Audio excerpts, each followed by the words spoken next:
السلام علیکم ناظرین حضرات، ویڈیو کو لائک کریں، چینل کو سبسکرائب کریں اور بیل آئیکن کو بھی دبا دیں تاکہ آپ کو ہماری آنے والی ویڈیو کی نوٹیفیکیشن ملے۔ مایوس مت ہونا، کیونکہ لوگ ٹیپو سلطان کا ایک قول بہت مشہور کر کے بیان کرتے ہیں۔ میں پرسوں میسور میں تھا، میں نے میسور والوں سے یہی کہا، سیاسی سٹیج سے یہ قول سنا ہے، ذرا مذہبی سٹیج سے بھی سنو۔ سیاسی لیڈروں نے بہت کہا کہ ٹیپو سلطان فتح علی کہتے تھے کہ گیدڑ کی 1000 دن کی زندگی سے شیر کی 1 دن کی زندگی بہتر ہے۔ میں نے کہا کیا سمجھے آپ، کیا سمجھے؟ ٹیپو فتح علی صوفیوں کا غلام تھا، ٹیپو سلطان غوث العظم دستگیر کا غلام تھا۔ ہمارے علماء نے بیان کیا ہے کہ اس نے اپنی تلوار پر یا شیخ عبدالقادر جیلانی شیعان للہ لکھ رکھا تھا۔ سبحان اللہ، سبحان اللہ۔ ولی کی دعا سے پیدا ہوا، ولیوں کے قدموں سے وابستہ رہا اور ساری زندگی ولیوں کی جو ہے وہ بارگاہ میں جب عیسائی کرتا رہا۔ سلطان ٹیپو فتح علی نے کہا تھا گیدڑ کی 1000 دن کی زندگی سے شیر کی 1 دن کی زندگی بہتر ہے۔ تو میں نے کہا سیاسی سٹیج پر تو بڑی تالیاں پیٹی، اس پر اس کا مطلب بھی کبھی سمجھے؟ وہ بیچارے سیاسی لیڈر جو کھڑے ہو کے پیشاب کرتے ہیں وہ کیا بتائیں گے اس کا مطلب جو صوفیوں کے غلام نے بیان کیا۔ سنو، شیر کی زندگی کا مطلب یہ نہیں کہ سینہ تان کے چل اور لوگوں کو جو ہے وہ غرور اور تکبر سے مرعوب کر دے، نہیں۔ شیر کی خصوصیت یہ ہے کہ شیر کی غذا جو اللہ نے مقرر کی ہے، شیر اس غذا کو چھوڑ کر دوسری غذا کبھی نہیں کھاتا۔ یہ شیر کی فطرت ہے، خصوصیت ہے۔ شیر بھوکا مر جائے گا مگر کبھی گھاس نہیں کھائے گا۔ ہم نے میسور والوں سے کہا میسور والوں سنو، جب شیر کو پتا ہے کہ میری غذا گوشت ہے گھاس نہیں ہے تو وہ مر جاتا ہے مگر گھاس نہیں کھاتا۔ یہ شیر کی فطرت ہے۔ ویسے ہی شراب پینا یہ مومن کی غذا نہیں ہے، مومن کی غذا تو آب زمزم ہے۔ سبحان اللہ، سبحان اللہ، نعرہ تکبیر، نعرہ رسالت، سبحان اللہ، سبحان اللہ۔ شراب تو کافروں کے لیے ہے، شراب تو عیسائیوں کے لیے ہے، شراب تو یہودیوں کے لیے ہے، مصطفیٰ جان رحمت کے غلاموں کے لیے شراب نہیں ہے۔ تو جیسے شیر کبھی گھاس نہیں کھاتا ویسے مصطفیٰ جان رحمت کا غلام پیاسا مر جائے گا مگر کبھی شراب کے قریب نہیں جائے گا۔ سبحان اللہ۔ یہ شیر اس کو کہتے ہیں، شیر اس کو کہتے ہیں۔ ہم تو جو منہ میں آیا، جو ہاتھ میں آیا منہ میں ڈالا، کبھی شراب کبھی شباب، اللہ اکبر۔ پھر شیر کی فطرت کیا ہے پتہ ہے آپ کو؟ شیر کبھی کسی کی نقل نہیں کرتا۔ آپ سوچیں گے آج آپ کیا بیان کر رہے ہیں؟ میں یہی بیان کر رہا ہوں، اس لیے کہ میرے پیر غوث العظم دستگیر کی چوکھٹ کا کتا شیروں کو خطرے میں نہیں لاتا۔ میرے امام نے کہا کیا ادب ہے جس پہ حمایت کا ہو پنجہ تیرا، شیر کو خطرے میں لاتا نہیں کتا تیرا۔ سبحان اللہ۔ اور میری قسمت کی قسم کھائیں سگانے بغداد، ہند میں ہوں بھی تو دیتا رہوں پہرا تیرا۔ سبحان اللہ۔ شیر کی دوسری خصوصیت یہ ہے، جوان بڑے شیر بنتے ہو نا، شیر کسی کی نقل نہیں کرتا، لوگ اس کی نقل کرتے ہیں، گرانے میں اس کی نقل کرتے ہیں، چلنے میں اس کی نقل، شیر نقل کسی کی نہیں کرتا۔ بتایا جا رہا ہے شیر کی 1 دن کی زندگی مطلب تم کسی کی نقل نہ کرو، ایسے بن جاؤ کہ لوگ تمہاری نقل کریں۔ تم تو چلنے میں ہیروں کی طرح نقل کر رہے ہو، یہ گیدڑ کا طریقہ ہے، شیر کا طریقہ نہیں ہے۔ کمر مٹکا کر چل رہے ہو، ہیروں نے بالی پہنا تم نے بھی پہن لیا، ہیروں نے پھٹی پینٹ پہنی تم نے بھی پہن لیا، ہیرو نے کوئی ڈائلاگ کا تم نے بھی کہہ دیا، ہیرو نے اگرچہ کفریہ کلمہ کہہ دیا وہ تم نے بھی کہہ دیا۔ یہ حال ہے نقل کا، نقال مت بنو، شیر کی 1 دن کی زندگی جیو۔ یعنی شیر کسی کی نقل نہیں کرتا، سب اس کی نقل کرتے ہیں۔ اللہ اکبر، اے مرد مومن تو کسی کی نقل نہ کر، اس لیے کہ تیرے لیے اگر آئیڈیل بنا کے کسی کو بھیجا تو فلمی اداکار کو نہیں، سیریل کے اداکار کو نہیں، کرکٹر کو نہیں۔ قرآن کہتا ہے لَقَدْ كَانَ لَكُمْ فِي رَسُولِ اللَّهِ أُسْوَةٌ حَسَنَةٌ۔ تم اگر نقل کرنا چاہتے ہو تو محبوب خدا کی نقل کرو، جس کے لیے کہا گیا ہے تیری سیرت تیری तेरी सूरत ज़माने से निराली है, तेरी हर हर अदा प्यारे सुभान अल्लाह, सुभान अल्लाह, सुभान अल्लाह। नकल मत, हम नकल करने, जो असल है वो नकल कैसे करें? मिसाल बुरी लगे तो माफ करना, मेरे बड़े बूढ़े मेरे उलमा माफ करें, लेकिन समझाने के लिए कह रहा हूं। देखो, जो असली औरत होगी उसको बनने की जरूरत नहीं होती, जो असली मर्द होगा उसको भी बनने की जरूरत नहीं। बनता कौन है? ना जो ही में होता है ना वो शी में होता है। सारा मेकअप तो उसने करना होता है?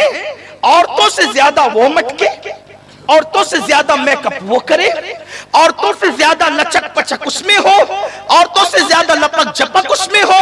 हालांकि क्यों? इसलिए कि है नहीं, इसलिए किसी की नकल कर रहा है। नकल को नकल की जरूरत है, बल्कि नकल को नकल की जरूरत है, असली को नकल की जरूरत नहीं है। तुम असली हो, असली मोमिन हो, मोमिन तुम्हारे सरों पर या अय्युहल्लज़ीना आमनू का खिताब तुम्हारे सरों पर है। अल्लाहु अकबर। लक़द कर्रमना बनी आदम का ताज तुम्हारे सरों पर है, खैर उमम का ताज तुम्हारे सरों पर है, मुस्तफा जान रहमत की गुलामी का ताज तुम्हारे सरों पर है, उस नबी की गुलामी और उम्मती का ताज तुम्हारे सरों पर है। जिस नबी के उम्मती बनने की दुआ 17 अंबिया करते नजर आए, जिनमें हजरत मूसा कलीमुल्लाह जैसा नबी भी है, लेकिन कुदरत ने कहा मूसा तुम्हारा दौर उसके दौर से पहले है, तुम्हारा दौर महबूब के दौर से पहले है। इसलिए जो तुमने दुआ की कि उनका उम्मती, वो दुआ करके उम्मती बनना चाहते हैं, उनके सदके में अल्लाह ने बगैर दुआ के हमें उम्मती बना। सुभान अल्लाह। किसकी नकल कर रहे हो? नचनियों की? किसकी नकल कर रहे हो? सीरियल के अदाकारों की? किसकी नकल कर रहे हो? कौड़ियां खेलने वाले, जिसकी कोई औकात नहीं, हैसियत नहीं, उसकी नकल कर रहे हो, वो भी गुनाह में। हमारे मजहब में तो इबादत में भी गैरों की नकल जायज नहीं है। जिस मजहब में इबादत में भी गैरों की नकल जायज न हो, उस मजहब में गुनाह में गैरों की नकल की इजाजत कैसे हो सकती है? मिसाल, अल्लाह के रसूल अलैहि सलाम हिजरत करके जब मदीना मुनव्वरा गए, ध्यान से सुनना, इबादत में भी गैरों की नकल न करो, यहूद और नसारा की नकल न करो। हिजरत करके मदीना मुनव्वरा गए तो देखा यहूद 10 मुहर्रम को रोजा रखते हैं, 10 मुहर्रम को रोजा रखते हैं। अल्लाह के रसूल अलैहिस्सलाम ने सहाबे किराम को रात से आगाह करते हुए खुद ही सवाल किया, ये रोजा क्यों रखते हैं यहूद? 10 मुहर्रम को क्यों रोजा रखते हैं? उन्होंने कहा या रसूल अल्लाह, हजरत मूसा अलैहिस्सलाम को फिरऔन और फिरौनियों से निजात मिली थी, उस शुक्राने में ये रोजा रखते हैं। अल्लाह के रसूल अलैहिस्सलाम फरमाते हैं मूसा हमारे नबी हैं, और इनसे ज्यादा मूसा के लिए, मूसा की इस नेमत पर रब की बारगाह में शुक्राना अदा करना हम पर ज्यादा लाजिम है। इंशाअल्लाह इनकी मुखालफत भी करेंगे और मूसा की याद भी मनाएंगे, मगर तरीका ये होगा कि ये सिर्फ 10वीं मुहर्रम को रोजा रखते हैं, हम 9 को भी रखेंगे और 10 को भी रखेंगे, ताकि यहूदियों से मुशाबियत भी ना हो और जश्न मूसा भी हो जाए। तो जिस मजहब में इबादत में गैरों की नकल जायज नहीं है, उस मजहब में गुनाह में गैरों की नकल की इजाजत कैसे? बल्कि हुजूर कितनी गैरत करते थे नकल से।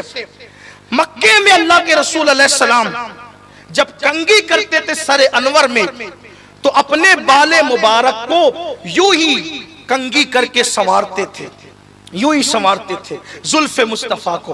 बल्कि आप मुझसे बार बार सुन चुके हैं, उनकी जुल्फों को संवारने की जरूरत नहीं थी, लेकिन उम्मत की तालीम के लिए संवारते थे, क्योंकि उनकी जुल्फे कभी बिखरी ही नहीं, कभी जुल्फे परेशान नहीं हुई, हमेशा वो सजी रहती थी।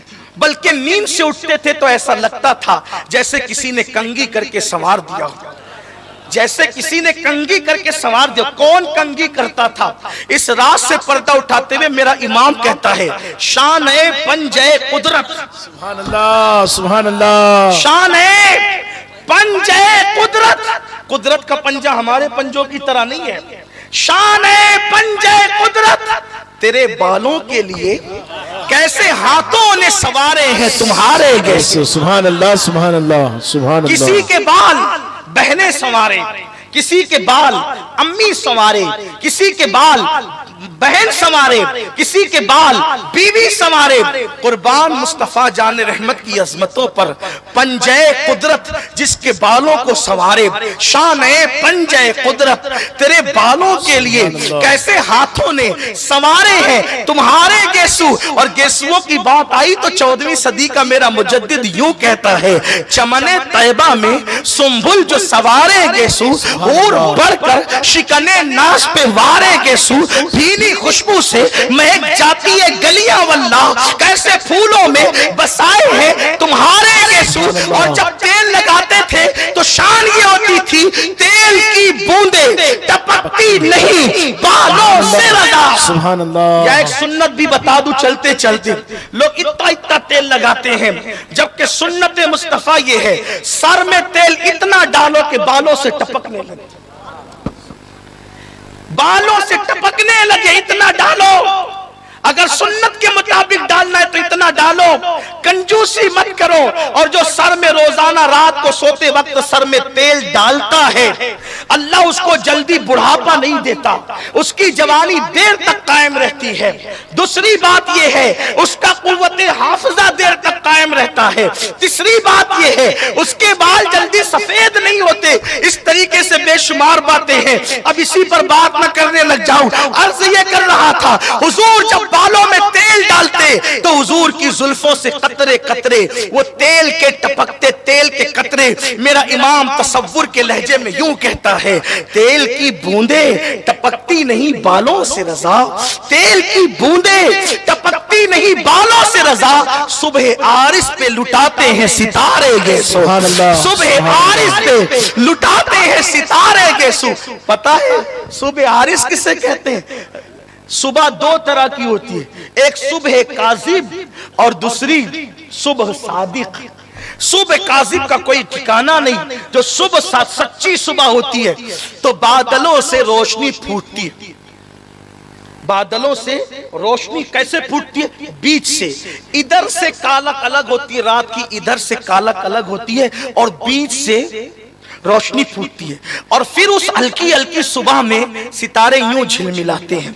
मेरे इमाम कहते हैं, इधर के काले बाल एक रात, इधर के काले बाल रात का दूसरा हिस्सा, और ये बीच में जो चेहरा चमकदार है ये सुबह है सुबह, ये सुबह है सुबह, ये सुबह है सुबह। जैसे उस हल्की हल्की सुबह में सितारे झिलमिलाते हैं, रात इधर एक हिस्सा इधर, और चेहरे की सुबह अल्लाह अकबर, और उसमें जो तारे झिलमिलाते हैं। इमाम कहते हैं कि जब बाल से तेल के कतरे टपकते हैं तो ऐसा लगता है कि जैसे इमाम की सुबह हो रही है, इस पर सितारे सुभान अल्लाह। नारे तकबीर, नारे रिसालत, नारे रिसालत। सुभान अल्लाह। सुभान। तेल की बूंदे, लोग कहते क्या आला हजरत लगा रखते हैं, हम कहते हैं किसी ने ऐसी बात कही है इसके मुस्तफा की 14वीं सदी में, तो लाकर बताओ हम कितने कबीले नहीं देते, नबी का जो गुलाम है हमारा वो इमाम है। इश्क मोहब्बत, इश्क मोहब्बत, आला हज़्र, आला हज़्र, इश्क मोहब्बत, इश्क मोहब्बत। सुभान अल्लाह, सुभान अल्लाह। पीछे वाले कोई ड्रामा देखने आए, जरा वो भी तो कहना। नारे तकबीर, नारे रिसालत, इश्क मोहब्बत, इश्क मोहब्बत, इश्क मोहब्बत, इश्क मोहब्बत। अरे उस आशिके रसूल के नाम से अमलेर की दरो दीवार गूंज जाए। चाहिए इश्क मोहब्बत, इश्क मोहब्बत, आला हज़रत, इश्क मोहब्बत, इश्क मोहब्बत। सुभान अल्लाह, सुभान अल्लाह। तेल की बूंदे टपकती नहीं बालों से, और मेरा ईमान कहता है, मेरा विजदान कहता है, बेदेखे कोई ये कह ही नहीं सकता। जलवा देखा था तभी तो कहा, तेल की बूंदे टपकती नहीं बालों से रजा, सुबह आरिस पे लुटाते हैं सितारे। सुभान अल्लाह, सुभान अल्लाह, सुभान सुबह अल्लाह। आरिस पे کے لٹاتے ہیں ستارے گیسو. تو حضور علیہ السلام بغیر مانگ کی کنگھی کرتے تھے. جب مدینہ منورہ آئے تو دیکھا کہ یہودی علماء بھی جب کنگھی کرتے تو مانگ نہیں نکالتے. میرے نبی کو گوارا نہ ہوا کہ یہودیوں سے مشابہت ہو جائے. گوارا نہیں ہوا. ارے صرف سر سنوارنے میں یہود سے مشابہت نہ ہو جائے. حضور کو پسند یہ تھا بغیر مانگ کی کنگھی کرنا. لیکن جب مدینہ منورہ آئے تو وہ یہود پلید سے مشابہت نہ ہو, قاتلان انبیاء سے مشابہت نہ ہو, تو میرے نبی نے مانگ ڈالنا شروع کیا. لیکن وہ مانگ بھی ایسی مانگ تھی, ایسی سیدھی نکلتی تھی جسے صراط مستقیم سے تشبیہ دے دے تو بے جا نہیں. ایسی سیدھی نکلتی تھی کہ اس کی استقامت کو بیان کرتے ہوئے پھر مجھے اعلیٰ حضرت سبحان اللہ سبحان اللہ کہتے لیلۃ القدر میں مطلع الفجر حق. سبحان اللہ. لوگوں کو تو نبی بڑے بھیا کے سوا کچھ نظر نہ آیا. لوگوں کو تو نبی گاؤں کے چودھری کے سوا کچھ نظر نہ آیا. لوگ کہتے کیا بات کرتے ہیں دوسروں کی. ہم کہتے انہوں نے یہ بات کی ہے. ہمارے نبی کو گاؤں کا چودھری کہا ان پلید چودھریوں نے. اللہ اکبر. دین کے باطل چودھریوں نے میرے نبی کو اٹھا کے دیکھ لے. آپ تقویت الایمان دیکھ لیں. میرا عنوان وہ نہیں ہے, لیکن آج نوجوان کہتے ہیں یہ سنی علماء کو کیا ہو جاتا ہے, اچھی بات کرتے کرتے ادھر چلے جاتے ہیں. ارے اگر آپ کو یہ نہ بتایا جائے تو آپ ان پلیدوں سے بچو گے کیسے؟ لوگ کہتے ہیں کیا مسلک کی بات لگا رکھی. ہم کہتے ہیں مسلک نہیں تو پھر کچھ بھی نہیں. مسلک ہی قبر تک جائے گا, مسلکی حشر تک جائے گا, اور مسلکی ہاتھ پکڑ کر جنت میں لے جائے گا. حق ہے حق ہے. امام نے کہا تیرے غلاموں کا نقشے قدم ہے رائے خدا, وہ کیا بہک سکے جو یہ سراغ لے کے چلے, اور لحد میں عشق رخ شہ کا داغ لے کے چلے. اندھیری رات سنی تھی چراغ لے کے چلے. اور مسلک والوں کی شان یہ جنا بنے گی محبان چار یار. جنت میں جب جائیں گے ہماری قبر ہی جنت بنے گی. سبحان اللہ. اگر قبر میں کفن میں مسلک سلامت لے گئے, آدھا تیتر آدھا بٹیر نہیں, یہ بھی صحیح وہ بھی صحیح, علم غیب کے منکر بھی صحیح, علم غیب کا اقرار کرنے والے بھی صحیح, نبی کو مردہ کہنے والے بھی صحیح, نبی کو زندہ کہنے والے بھی صحیح. یہ با مسلمان اللہ اللہ بابر احمد رام رام یہ نہیں چلتا اسلام میں. اسلام صرف اسلام ہے. اسلام اور کفر کے درمیان کوئی راستہ نہیں ہے. حق ہے. بیچ کا راستہ مت نکالو, یا کوئی کافر ہوگا یا کوئی مومن ہوگا. دونوں سچ کیسے ہو سکتے ہیں؟ نبی کو زندہ کہنے والا سچا ہوگا, اور نبی کو تو مردہ کہنے والا سچ ہو ہی نہیں سکتا. یار کسی دوست کو بھی دیکھا کہ اپنے یار کو مار کے مٹی میں ملا دے؟ کسی دوست کو یار کو دیکھ جس کی خاطر کائنات بنائی, اس کو مار کے مٹی میں